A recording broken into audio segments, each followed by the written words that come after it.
5 for 6 Skyview Network, sponsored by Terry Lambert Hyundai. 5 for 6 is popping up with showers and thunderstorms. I'll count it all out for you coming up in your 5 for 6 forecast. Right now on News Channel 6 at 4, the biggest business at Augusta Regional Airport is getting even bigger. A global company celebrating a local expansion. Plus, as the city of Aiken grows, so does the need for public transportation. We're breaking down the latest proposal and how you can take part. And Augusta's trash service revisited. Why one city leader says the whole process stinks. Your News at 4 starts now. Live from Television Park, this is WJBF News Channel 6 at 4. Good afternoon, everybody. I'm Brad Means. And I'm Jenny Montgomery. Thanks so much for joining us. Coverage you can count on begins with a major addition to Augusta Regional Airport. Today, a groundbreaking ceremony for Standard Aero's brand new aviation facility. Bria Smith reports it's not only a big deal for Augusta, but Bria, I tell you what, for the whole state of Georgia as well. Brad, more than 80,000 square feet. That's how big this expansion will be. And to put that into perspective, that's a little more than 30 tennis courts. Tuesday morning, an official groundbreaking ceremony was held. The current facility here was built in the 1970s. Back then, aircrafts were a lot smaller. This new construction will add over 60% of new space. It'll bring with it space for aircraft service work, another engine shop, offices, and more parking. This newer hangar will allow us to now bring in newer product, larger aircraft, larger engines, as the market continues to grow and as our customer base demands the newest technology. That's what this hangar will do for us. Construction is expected to be complete by next year. I'll have more on the large impact this will have on Augusta at 5 and 6. Live at Augusta Regional, Bria Smith, WJBF, News Channel 6. All right, Bria, thank you for that report. Time now for a look at our weather. Meteorologist Miller Hyatt joining us now on a hot, humid, we got rain. What else is coming, Miller? And we have some end of the week. I'll have details on that coming up in your 5 for 6 forecast. Brad and Jenny. Miller, thanks. Grovetown man sentenced today in federal court for violating the Lacey Act. Charles Clifford pleaded guilty to catching and selling box turtles and shipping them out of state. That's a felony. The maximum penalty, $20,000 and or up to 5 years in prison. It's really important that wildlife remains healthy, both in the populations and really stays put where they're supposed to be. We all love wildlife, and we want those populations to remain healthy. And get this, the United States Fish and Wildlife Service bans trafficking fish, wildlife, plants that are illegally taken, possessed, transported, or sold. This is a federal law, so that is illegal in all 50 states. Back home, one person in jail in the Augusta Mall shooting. It's 24-year-old Bria Nelson, charged with 2 counts of aggravated assault. The shooting happened Sunday afternoon in the broad daylight at Dillard's. The victim expected to recover. The Georgia Supreme Court upholding the conviction of a Columbia County man who killed a 1-year-old. Charles Sconyers convicted in 2022 for the 2019 death of 1-year-old Lincoln DeVitt. Sconyers told police the child injured his head in a fall. But their investigation found out Sconyers caused the child's injuries. He was convicted, got life in prison. His appeal claimed that evidence that was used in the trial should not have been, but the Supreme Court said no, that evidence was permissible. Augusta is trying to clean up a big... Coming up, new research that could change guidelines on how much alcohol is too much. Plus, the reason behind an increase in HIV cases in Georgia. Temperatures turn toasty. We could be pushing 90 degrees later this week. Details straight ahead. Aiken.com, Facebook, or Instagram. Moderate drinking was once thought to have benefits for the heart, but better research methods have thrown cold water on that. Some doctors say putting down your drink could be a good place to start. This comes as new research shows just one standard drink of alcohol, which equals a 12-ounce beer or a 5-ounce glass of wine, could lead to negative health effects. The Centers for Disease Control and Prevention says consuming any alcohol can increase the risk of cancer because the body breaks it down into a chemical which damages cells and prevents them from making repairs. The degree of alcohol consumption that is going to cause problems still remains to be determined, but we know for sure that anything that is moderate or more, again, that's 1 to 2 drinks for women or men respectively, can be harmful and can cause a lot of different diseases. The CDC recommends community strategies such as increasing alcohol taxes and restricting hours of sale to limit excessive alcohol use. New reports from the Georgia Department of Health reveal an increase in HIV diagnoses since the pandemic. The health department reports that decrease was because of the lack of testing, and since that time, though, they found more than 63,000 people who had HIV in Georgia, more than 2,000 of them newly diagnosed. We have an HIV prevention program, and what that consists of is a lot of education because we want to prevent HIV. I also do HIV testing because that's the only way to really be safe and to really know is to get your status, to know whether or not you're positive. The Georgia Department of Public Health, Augusta University, and CSRA Safety Net all offer free HIV testing. Tests can also be sent to your home for free. Just go to together.takemehome.org. Coming up, a warning from veterinarians. It comes as the weather warms up and some pesky creatures are starting to come back out. Weather headlines on WJBF News Channel 6. Brought to you by Hickson Roofing. If your roof needs fixing, call Mr. Hickson.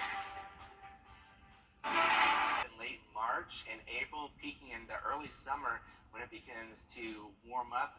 Not too hot for them. Yeah, you're right, Miller. It's a lot out there. There were a ton of them last year, many more than the year prior. And Nate Belt explains why it may be too early to tell how this year will turn out. Put plainly, ticks are near impossible to escape. Wooded areas, grassy areas, or shrubs or low bushes, great tick country. So experts say the best way to handle them is by thinking ahead. Ounce of prevention worth a pound of cure. For pets, medication is available to keep ticks at bay. Dr. Kevin Fitzgerald at Alameda East Veterinary Hospital says his dog, Mrs. Thompson, has never had a tick on her. Why? Even a dog as little as Mrs. Thompson gets the medicine. For people, entomologist Lisa Mason with Colorado State University suggests wearing long pants and sleeves when heading out on a hike. It's always important to look for them even if you don't feel anything. It does take ticks a little while to bite, so as soon as you get home, do that tick check. Even if you have a tick on you, hopefully it won't have bitten. If you do find a tick on your pet, Fitzgerald says a pair of tweezers are your best bet to grab it. Right at the base, pulling back. But be careful not to squeeze too hard. Try not to crush and damage the tick, where we might get some of the contents of the tick into the wound. As for how long we may see ticks around, I do think it's too soon to tell what that will be like this year. Mason says to keep an eye on the weather. If we end up with weeks of rainy and cool weather, it's possible the ticks are going to be active for a longer period of time. And ticks can also be transferred from one pet to another. So if you board your dog while you're out of town, make sure you check them for ticks when you get back home. Coming up, riding into the record books. A 13-year-old making a name for himself in the world of extreme sports. The story next. Hungry for a big Burger. Any two, just $4. Let's go. And try new Buford Bites. Our big Buford in snackable bites. Checkers. That's how we roll. I'm Austin Jackson, and our law firm is fast, responsive, and ready to talk to you anytime. Call me. Get help now. Call Austin Jackson, the Augusta guy. We wanted to Wow, get ready for spring and summer at Carolina Pottery. Decorate on a budget with great deals on a full selection of lawn and garden decor, including outdoor pots, cushions and pillows, garden flags, and more. Visit carolinapottery.com or a store near you. And you realize that you're not alone. Once you take that first step, there's so much support.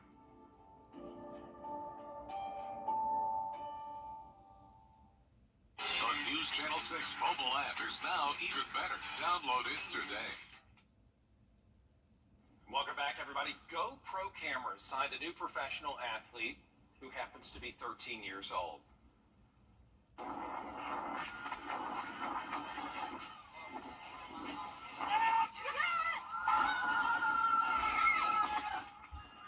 Wow, well that is the stunt that got 13-year-old Connor Stitt a new job.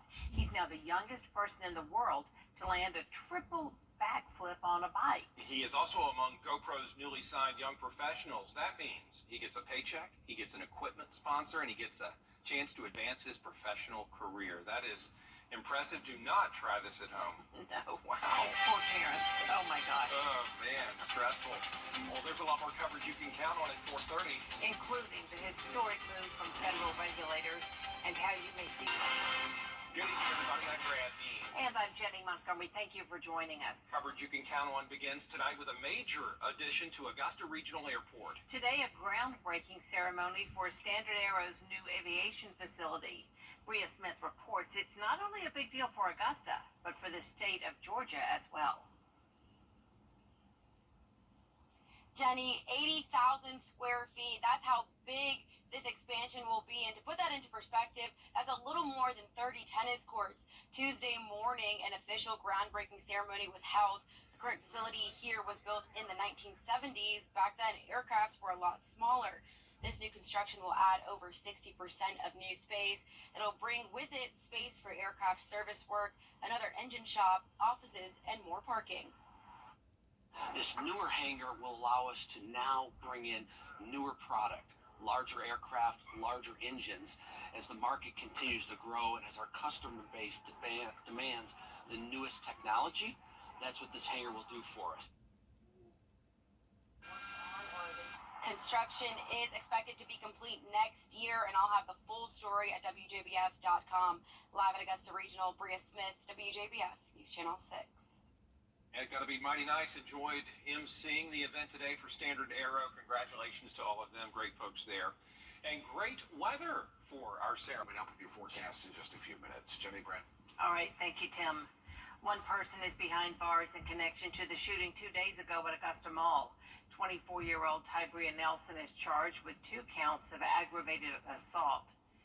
It happened Sunday afternoon at Dillard's. Warrants state that Nelson was not the shooter, but was there with the suspect. The victim is expected to recover.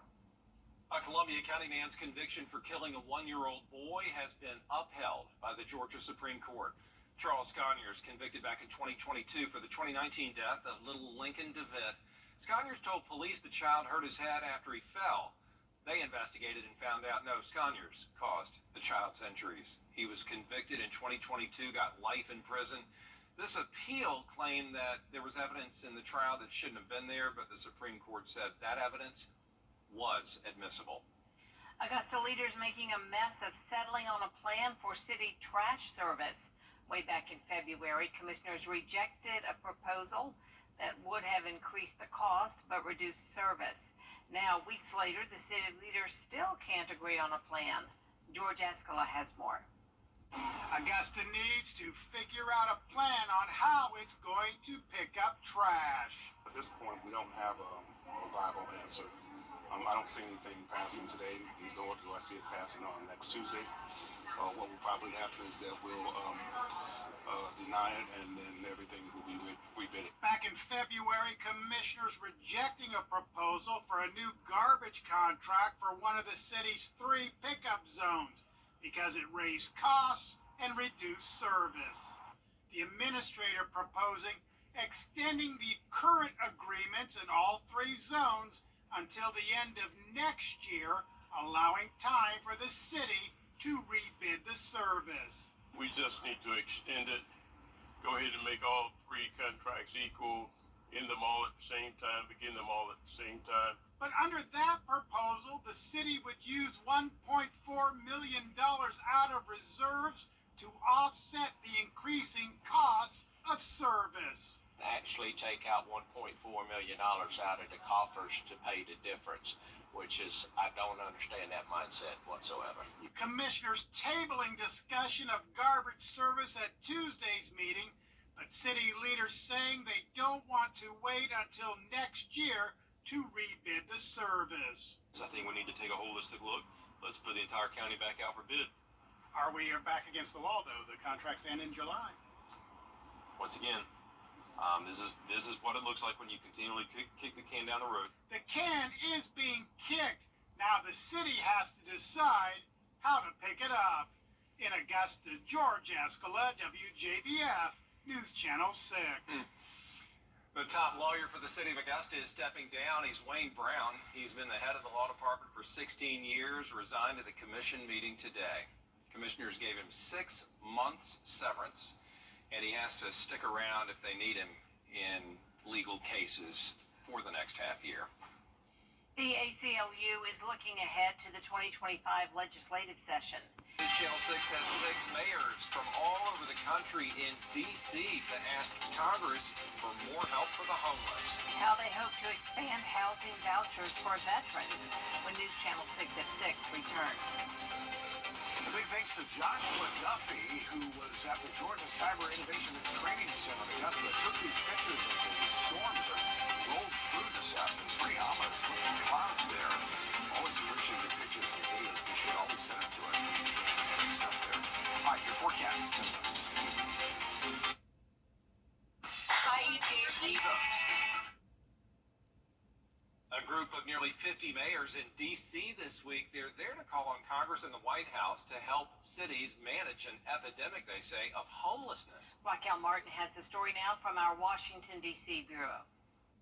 This is America in the 21st century. No one should be unhoused. Mayors from across the country, Mayor of Minneapolis, Apex, North Carolina. Santa Monica, California, are in Washington demanding policy changes to address what they describe as a homeless crisis. The #1 crisis in America. The group is calling on Congress to prioritize getting veterans off the street. They say many veterans are ineligible for federal housing assistance because their VA benefits put them above the income threshold. And Los Angeles Mayor Karen Bass says too many landlords refuse to take federal housing vouchers. We actually have vacant units and unused vouchers for veterans because of technicality. This week, the mayors are lobbying lawmakers on Capitol Hill and encouraging the White House to cut red tape that blocks veterans and other vulnerable populations from getting the help they need. The group is proudly bipartisan. half of the big city top 50 Republican mayors in America are standing behind me right now. David Holt, the Republican mayor of Oklahoma City, says Congress needs to take a page out of the mayor's book. Because we know nothing's going to get done up here unless it's bipartisan. The mayors want Congress to change the rules and spend the money to give the homeless veterans a place to call home. In Washington, Raquel Martin. And Tim's back with another look at the weather. Yeah, thank you, Brenda. Appreciate it. Coming up. The cicadas are back, and an Illinois bakery is celebrating in a unique way. How they are bringing in the cicadas with cake when we come back. Wow. Wow, get ready for spring and summer at Carolina Pottery. Decorate on a budget with great deals on a full selection of lawn and garden decor, including outdoor pots, cushions and pillows, garden flags, and more. Visit carolinapottery.com or a store near you. The CSRA's favorite news app is now even better with easier access to local news, weather, and streaming video. Download the News Channel 6 mobile app. Looking for fabulous seasonal decor for your home and outdoor spaces? Carolina Pottery has everything you need for the season, all at unbeatable prices. Flowers, ribbon, signs, you name it, we've got it. Visit carolinapottery.com or a store near you. There is a bakery in Illinois offering cicada-free cicada cakes. These are creations of the Bent Fort Bakery. The cakes are about 3 inches long, and they come in yellow or chocolate. They have white chocolate wings, and they're covered in chocolate ganache. And to answer your question, there are no actual cicadas in these cakes. They're hopefully just going to fly off the shelves. Do they make it? People wouldn't put a cicada in a cake anyway. Like, they're not edible, are they? Isn't it like putting the baby in the cake for Yeah, for Mardi Gras? yeah, the king cake. Cicada in the cake. I get that baby every year and must buy the next year's king cake. Yeah, I'm like on a 3-year losing streak or winning streak. Who knows? It's a winning streak. Right, it's a winning streak. It's a win-win. Yeah. Not for the cicadas, though. 87 for the high tomorrow, 89 on Thursday. Much drier. We'll be done with the showers and storms until we get to Saturday. All right, Tim. Thanks for that, and thank you all for watching. We appreciate it. We'll see you again for News Channel 6 at 11. Have a great